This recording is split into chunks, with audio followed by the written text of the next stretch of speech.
Actually আমার মনে হয় যে অরিজিৎ যে ডিসিশনটা নিয়েছে সেটা ওর একান্তই নিজের ডিসিশন। অ্যান্ড প্লেব্যাক না করাটা সঙ্গীতের থেকে দূরে চলে যাওয়া নয়। ও হয়তো ইন্ডিপেন্ডেন্ট মিউজিক করতে চাইছে।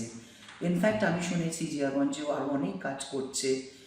ওখানকার যারা স্টেট লেভেলের খেলা করে তাদের জন্য একাডেমি করতে চাইছে এবং আরও অনেক কাজের মধ্যে নিজেকে জড়িয়েছে। প্লাস হয়তো নিজের কনসার্ট বা নিজের ইন্ডিভিজুয়াল মিউজিক ইন্ডিপেন্ডেন্ট আর্টিস্ট হিসেবে সেগুলোতে জোর দিতে চাইছে। সো আমার মনে হয় একজন শিল্পী হিসেবে ওর এই ভাবনা চিন্তাকে আমি সাধুবাদ জানাই।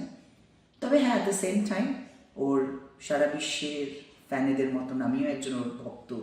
গানের ছবিতে ওর গান পাবো না সেটা শুনে আমারও একটু খারাপ লেগেছে বই কি, কিন্তু I do respect his thoughts and feelings.